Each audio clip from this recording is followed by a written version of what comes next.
Did you find creepy people in Congress? Oh, tons. Pervy. Oh, really? Pervy. I mean, well, actually, pervy. I mean, seriously. I'm not in the business of throwing friends under the bus. Right. But in confidence, I've had actually reporters come to me and tell me of how members invite them to their offices.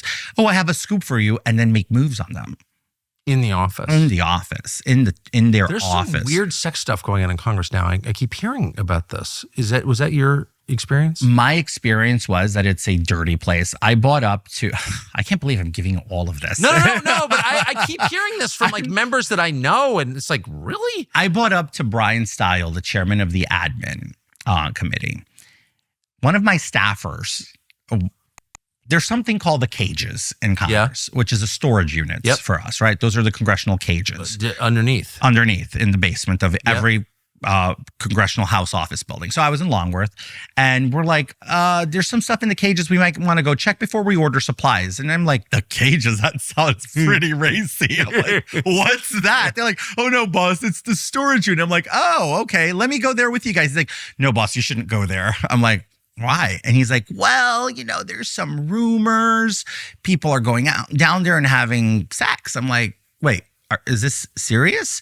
So I know a few other staffers from other members. So I went to some chief of staffs that I've known from the campaign time. When you're campaigning, you're talking a lot more to chiefs than you are to staff, to the actual member. Of course. So you built those relationships as a freshman. So I knew a couple of chiefs, and they're like, yeah, it's, it happens. Like, what am I going to do? Be the cock blocker, the sex police? I don't have time for that. I'm like, there's no remedy to this? They're like, no. I'm like, why don't we put cameras down there to create deterrence? So I approached this novel idea, which is like, we're talking about installing like maybe 6 cameras in each one of these sections, to Brian Stile. And he says, oh, we don't have time to focus on this. This is all based on baseless rumors. Then I learn that former members were caught having sex with staffers down in the cages. And that's why cameras will never go up. No way. Yeah.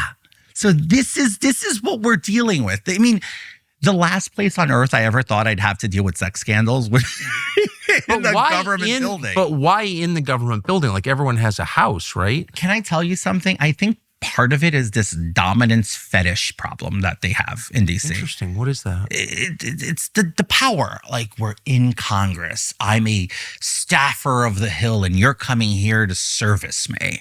That's the mentality, whether you're a member or a staff or whatever, it's a dirty mentality. And I'm from New York. I have a high threshold for dirty and sleazy. But even for me, that kind of went like a notch above. And I'm like, I don't comprehend this. This is a government building. We're supposed to be boring. Sex was never in the job description. Especially like sadomasochistic tinged sex. Like, it's about... We all saw the Senate twink, right? Oh, yeah, the guy having sex in the committee room. In the confirmation room of all with Amy Klobuchar's chair. How tragic. What was the response to that? I was already out at that point. But were you shocked? Terrible. I was not just shocked. I'm gay. Right. I don't want to be associated to that. I've fought too hard to disassociate from the gay Inc. and LGBT mafia. This whole nonsense yesterday in New York City with the gay parade, none of that represents me and my partner. We don't walk around in thongs, in dog masks, on all four, like on fours. None of that represents us. We don't walk around naked. Well, what are you achieving with that? And then this kid goes in there and does this. What are you trying to achieve? Marginalize people who have fought like hell? Because if you go back to Stonewall was about rights, not about promiscuity, right? Right. So what are these people trying to achieve? Creating hatred towards us. That has to be it. They're marginalizing us with these acts. So a person like that twink, that kid from the Senate confirmation room, I loathe a human being like that because I instantly get bundled into a basket, to quote Hillary Clinton, of deplorables. And I'm not that. Then what do you think that is? I mean, it does seem like a way to establish dominance or something. Like, I get to have sex in the confirmation room. Like, there's nothing you can do about it. I don't know. There's a hostility. Nothing happened. He was fired, but no charges. Nothing happened. Are members of Congress sleeping with each other? There's a few. Yeah. But consensual. Yeah, well, I assume consensual. Consensual adults who are out of their, relationships at this Can point. you tell who the freaks are? The freaks in Congress? Yeah. So we want to brag, but this has got to be the most pro-dog podcast on the entire internet. They're almost always dogs, actually, just off camera.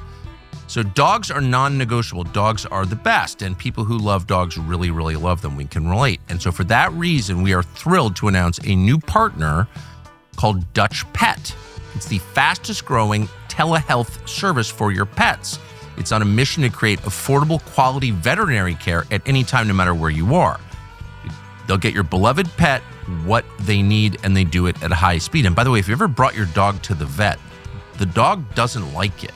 They can smell the darkness sometimes. It's true. Sometimes you have to go to the vet, but if you can avoid it, you should, and you want to. And Dutch.com has vets who can treat over 150 animal conditions with just 10 minutes on the phone.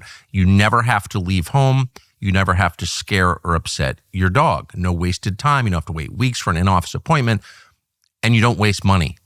Unlimited visits and follow-ups for no extra cost. Free shipping on all products for up to 5 pets. Membership starts as little as $11 per month, and Dutch.com saves most customers nearly $1,000 a year. We use it. It's awesome as dog owners. It sounds too good to be true, probably, but it's absolutely real.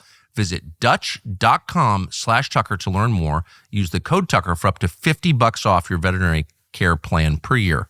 That's a year of unlimited vet visits for $82 a year. Your pets and your wallet will thank you. This is going to change the game, and we're proud to be partnered with them. I can't. You know what? I'll say this to you. The freakiest member in Congress is a very good friend of mine. Oh, she is? He is. He is? But I would not. I don't want to go down this path. Let's just. No, I won't. I'm not going to ask you about Nancy Mace. What is Nancy Mace like? I don't get along. So Nancy and I used. What is that? What is the Nancy Mace thing? I don't know Nancy Mace. We used to get along. Yeah. In 2020. And then she was the first one to, the moment anything goes sideways, that's when you see people who were really your friends. She decided to go totally sideways on me and use me as a punching line and all that, but didn't vote to expel me. Didn't vote to expel me, and I respect her for that. But, Nancy is just, I can't explain it.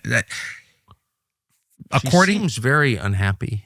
There is a kind of exhibitionism, but it's not just exhibition. There's something really sad. She doesn't need to show herself naked. Her tits do it for her. Yeah. They're massive. Is that true? Like her tits show up before she does. If she's turning a door, you'll see her boobs first, and you're like, "Oh, that's Mace." Are they famous in Congress? They're pretty well known all around the country at this point. Have you not seen the videos? And again, not shaming, not body shaming. I think if she's happy with that, that's for her. But I'm just trying to say, you don't need to show yourself naked to get the attention. Just put a nice little cleavage like you usually do, and it works well.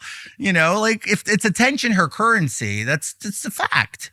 Her staff will tell you that. If you speak to former staff of hers, your mind will blow. What do they say? That she's an attention whore, a self-aggrandizement maniac.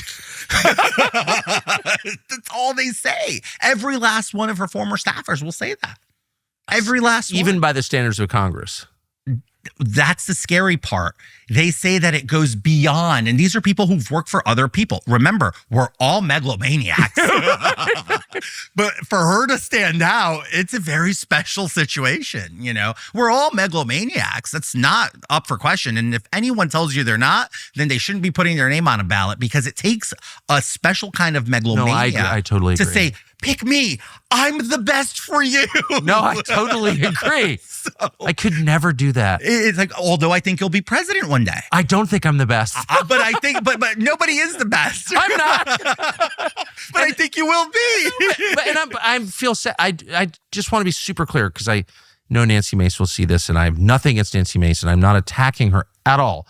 I just feel a sad. It's like, that seems like a super unhappy person who should pause, address whatever is making her show naked pictures of herself, or talk about her sexual assault or alleged sexual assault, or all that kind of behavior. I'm like, you should not be in a leadership position. Okay, number one, you are not settled inside. She needs to take care of herself. You shouldn't be in charge of other people. Like, are you joking? How can you have a system that elevates unhappy, like obviously crazy unhappy people to positions of authority. That's not a working system. It explains her turnover. Oh, is it high? It's the worst by metrics. It's the worst turnover among staff in Congress. Of all Congress people, she has the worst turnover. Yeah, that poor woman. Well, I hope whatever she needs. Again, I don't hold an ounce of animosity to right. her. No, I say this. I say this jokingly because it's funny. I mean, yeah, no, and I will not miss a joke if I can make it. So it's not to degrade or demean or shame her, but she's definitely traumatized, and maybe there's a lot of truth to what this alleged criminal ex-boyfriend did to her, and it really hurt this woman because she's not the same woman I met in 2020. Thanks for watching our YouTube channel. We hope you'll subscribe to it. And by the way, you can hit the little bell on there and get notifications every time we produce a video. We hope you'll do that also.